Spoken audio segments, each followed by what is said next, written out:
Hello दोस्तों, आपका स्वागत है देव 24 स्टडी यूट्यूब चैनल पे। आज 18 दिसंबर सेकेंड शिफ्ट को मेरा दिल्ली पुलिस का एग्ज़ाम था। उसके बारे में हम आपको आज पूरा उसका रिव्यू देंगे। किस सब्जेक्ट में कैसा लेवल रहा, कैसा क्वेश्चन पूछा जा रहा है, आगे के शिफ्टों में कैसा रहेगा, इससे आप एक अंदाज़ा लगा सकते हैं। तो हम शुरू करते हैं।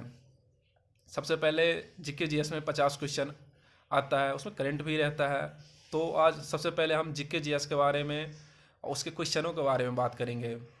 तो जीके जीएस के लेवल इजी टू मॉडरेट कहेंगे और मुश्किल से 5 से 7 क्वेश्चन या 5-7 क्वेश्चन ऐसा था जो कहीं ना कहीं थोड़ा सा मुश्किल रहा।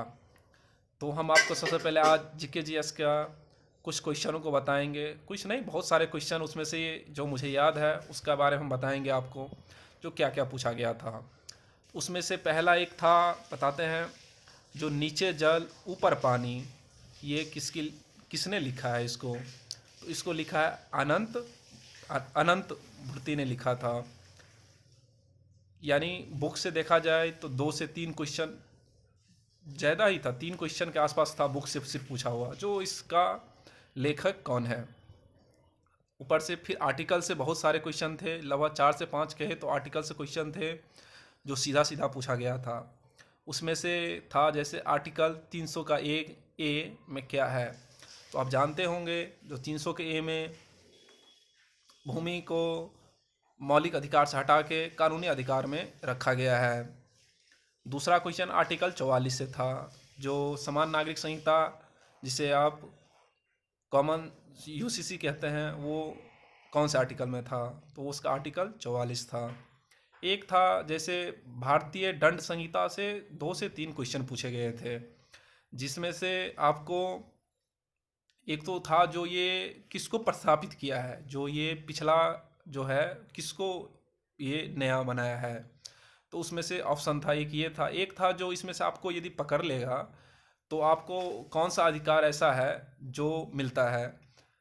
तो उसमें ऑप्शन दे रखा था जो आपको 15 दिन बाद दोष मुक्त कर दिया जाएगा, या 60 से 90 दिन तक आपको रखा जाएगा, या फिर बेल मिलने के बाद आपको छोड़ दिया जाएगा। एक इस प्रकार का क्वेश्चन था। एक था जो राज्यसभा को भंग किस आर्टिकल के थ्रू करते हैं। तो आप जानते होंगे जो राज्यसभा को भंग नहीं किया जा सकता है, तो इसमें से ऑप्शन ये भी था जो इनमें से नहीं। दूसरा था जो मुख्यमंत्री की नियुक्ति कौन करता है। तो इससे भी क्वेश्चन आ रहे हैं, मुख्यमंत्री, राज्यसभा, लोकसभा, इस सबसे क्वेश्चन आ रहे हैं। तो मुख्यमंत्री की नियुक्ति राज्यपाल करता है। दूसरा था जो वकाटक वंश का संस्थापक कौन था। तो वकाटक वंश का संस्थापक बिंद शक्ति था। एक दक्षिण भारत से भी क्वेश्चन आ रहे हैं, जैसे चोल वंश का जो नौसेना अभियान था वो भारत के किस दिशा में किया था। तो चोल वंश का जो नौसेना अभियान था ज़्यादातर भारत के दक्षिण पूर्व दिशा में हुआ था।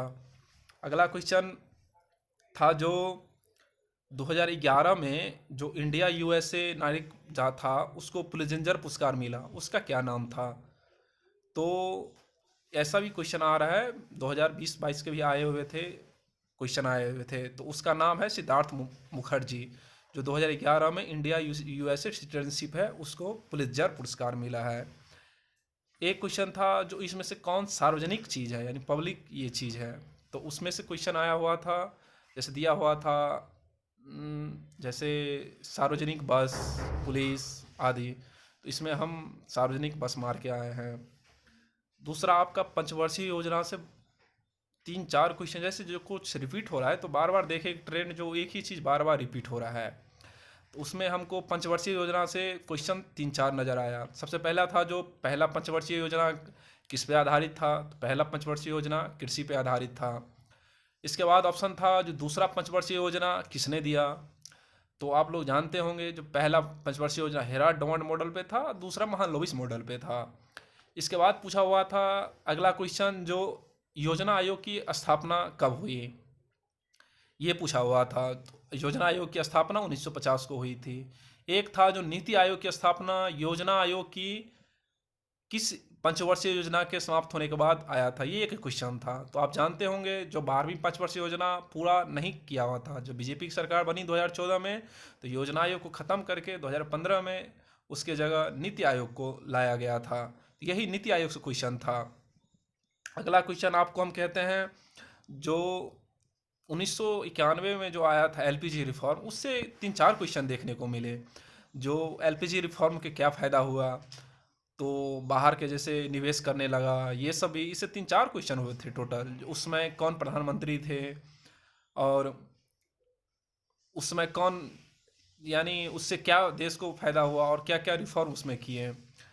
अगला प्रश्न था सेबी से। जो 1992 में सेबी को जो वैधानिक अधिकार मिला, 1988 में तो उसकी स्थापना हुई, लेकिन वैधानिक अधिकार 1992 में मिला, तो वो किस किस कानून को लाया और उसके क्या क्या फ़ायदा हुआ, एक सेबी से क्वेश्चन था। अगला एक क्वेश्चन था, जो प्रधानमंत्री नरेंद्र मोदी ने 19वीं किस्त कहाँ से जारी की है। जो पीएम किसान सम्मान निधि योजना होता है, जो 2000 दिया जाता है, साल में 6000, उसका जो 19वीं किस्त थी वो कहाँ से जारी की गई, तो उसको 19वीं किस्त जारी की गई थी भागलपुर से। एक अगला क्वेश्चन था, जो जलीकुट्टू पर्व है वो कहाँ मनाया जाता है। तो आप लोग जानते होंगे, जो जलीकुट्टी पर्व तमिलनाडु में मनाया जाता है। तो पर्व से भी 2-3 क्वेश्चन देखने को मिले। एक अगला क्वेश्चन था, जो आप जैसे तैर रहे हैं तो वृत्ताकार रूप में जो तैरेंगे तो उसको क्या कहेंगे। ये ऑप्शन था, उसमें 3-4 ऑप्शन था, तो उसमें से इसका आंसर शायद स्क्रेलिंग होगा। एक अगला क्वेश्चन था, जो ईगल शब्द जो होता है वो किस खेल से जुड़ा है। तो ईगल खेल जो है वो गोल्फ से जुड़ा है। आप लोग ये खेल से जो शब्द से है, 1-2 क्वेश्चन और पूछे गए थे शायद, पिट्स कर ऐसे ही करके कुछ था, एक्चुअली याद नहीं आ रहा। आइस हॉकी ऑप्शन में था, ये करके बेसबॉल करके ऑप्शन में था, ये सब था ऑप्शन। यानी लगभग 3 क्वेश्चन पूछे गए थे इससे, शब्द वाली से, जो ये किस खेल से जुड़ा हुआ है। अगला क्वेश्चन था, जो कौन से शास्त्रीय नृत्य में पुरुष मुखटा जो मेन रूप से पुरुष मुखटा पहन के डांस करते हैं, तो इसका आंसर कथकली होगा। अगला क्वेश्चन था, जो मणिपुरी डांस होता है वो किस भगवान के बारे में, किस भगवान का आधार मान के वो मणिपुरी डांस किया जाता है, ऐसे ही करके क्वेश्चन था। तो इसका आंसर होगा राधा कृष्ण भगवान जो होता है उन्हीं के इस पे आधारित है मणिपुरी डांस। अगला क्वेश्चन था, जो 2025 में शायद, जो उसमें भारत और न्यूजीलैंड के बीच व्यवहार हुआ था, उसमें न्यूजीलैंड के पीएम कौन थे। तो इसका आंसर होगा क्रिस्टोफर लक्सन। तो उसमें न्यूजीलैंड के पीएम क्रिस्टोफर लक्सन थे। एक इकोनॉमिक्स से क्वेश्चन बार बार था, लगभग ठीक ठाक थे। उसमें से एक था, जो लफर वर्क क्या है। तो जब आप सरकार जब कम टैक्स कर देती है तो बाजार में पूंजी बढ़ता है, और इससे सरकार को ज़्यादा टैक्स आता है। ये एक लफर वर्क का सिद्धांत था। एक था, जो सीआरआर क्या है। सीआरआर कम यदि कर दिया जाए तो उससे क्या प्रभाव पड़ेगा। तो जब आप सीआरआर को कम करेंगे तो मार्केट में बैंक को कम पैसा जमा करना पड़ेगा, ये संरक्षित करना पड़ेगा, तो इससे मार्केट में ज़्यादा कैश का फ्लो आएगा और ज़्यादा कैश आएगा।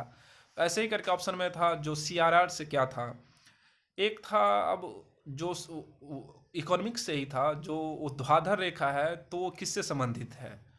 एक्चुअल क्वेश्चन याद तो नहीं आ रहा है, लेकिन ऐसे ही करके था, जो वर्क ऊर्ध्वाधर है तो वो किससे संबंधित है।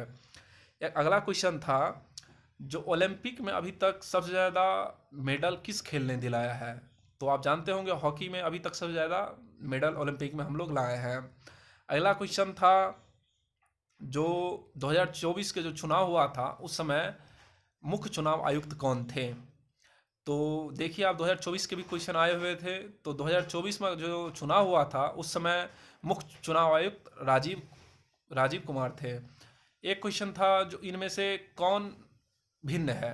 तो ऑप्शन दिया हुआ था पिट्यूटरी ग्रंथि, यानी अंतःस्रावी ग्रंथि का 3 दिया हुआ था, एक लार ग्रंथि दिया हुआ था, तो उसमें से एक लार ग्रंथि होगा। तो ये क्वेश्चन जीके जीएस के थे। और कंप्यूटर की बात करें तो कंप्यूटर में एमएस एक्सेल से एक था, एवरेज का था। जो एवरेज, जैसे 1 सेल से 10 तक सेल तक जाना है तो उसका एवरेज क्या होगा, इस प्रकार का एक क्वेश्चन था। ईमेल से क्वेश्चन था, उसका स्टेटमेंट दिया हुआ था। जो व्यवसायी ईमेल भेजने के लिए इसमें से 4 गो दिया हुआ था, जो कौन सबसे उपयुक्त है। उसमें से ऑप्शन चुनना था, जो उसका बोल्ड अच्छा होना चाहिए, दिखावट अच्छा होना चाहिए, तो वही होगा। और एक था, और जो 1-2 ऑप्शन सही होता पहला दूसरे का, और बाकी का नीचे का 2 था वो थोड़ा ये जो रंग बिरंगा दिखे, ये कहीं व्यवसाय में अच्छा चीज़ बात नहीं है, तो वो नहीं होगा। और कंप्यूटर में इस प्रकार क्वेश्चन था। कंप्यूटर भी देखा जाए, एक था जो टैब का जो लंबाई या कैसे करके दिया हुआ था, जो 0.5 इंच, 0.5 इंच, 0.4 इंच और 1 इंच दिया हुआ था। जो टैब का जो लंबाई या ऐसे करके कुछ था, जो क्या होगा उसका, एक ऐसे ये क्वेश्चन था। और अब बात करते हैं रीजनिंग की। तो रीजनिंग इजी टू मॉडरेट तो नहीं कहेंगे, लेकिन इजी टू मॉडरेट कह सकते हैं। जो नया विद्यार्थी है उसको इजी टू मॉडरेट कह सकते हैं। बाकी रीजनिंग जो पढ़ा है उसके लिए बहुत आसान था, आराम से वो कर सकता था। और यहाँ मैथ की बात करें तो मैथ भी आसान थी। जैसे 25% वृद्धि हुई, फिर 20% कमी कर दिए तो क्या होगा। और आपका क्वेश्चन था मेन मैथ में जो दिया हुआ था, ये जो समकोण त्रिभुज के प्रिज्म से, उसका एक दो क्वेश्चन था उससे। जो उसका एक पृष्ठीय क्षेत्रफल दिया हुआ था, ऊंचाई ज्ञात करने के लिए कह रहा था, और दूसरा था जो तीनों भुजा दिया हुआ था और उसका आयतन ज्ञात करने के लिए कह रहा था। और उससे ये था। और मैथ में तो मुझे जहाँ तक याद आ रहा है सब क्वेश्चन आसान ही था। और रीजनिंग में सिटिंग अरेंजमेंट से कोई क्वेश्चन नहीं था, कोई क्वेश्चन नहीं था। और इतना जहाँ तक याद है था, जो पढ़ने वाला विद्यार्थी है 90+ आराम से कर सकता है। क्वेश्चन इजी था, इजी था। और जो न्यू विद्यार्थी है वो भी 80 के आसपास, 70 से 80 के आसपास, जो थोड़ा भी सिंसियर था दिल्ली पुलिस को लेके, वो 70 से 80 के आसपास कर सकता है। तो ये मेरा पहला रिव्यू था। जो उसमें कुछ गलतियाँ हो गया हो तो आप लोग नज़रअंदाज करिएगा। चलिए, जय हिंद।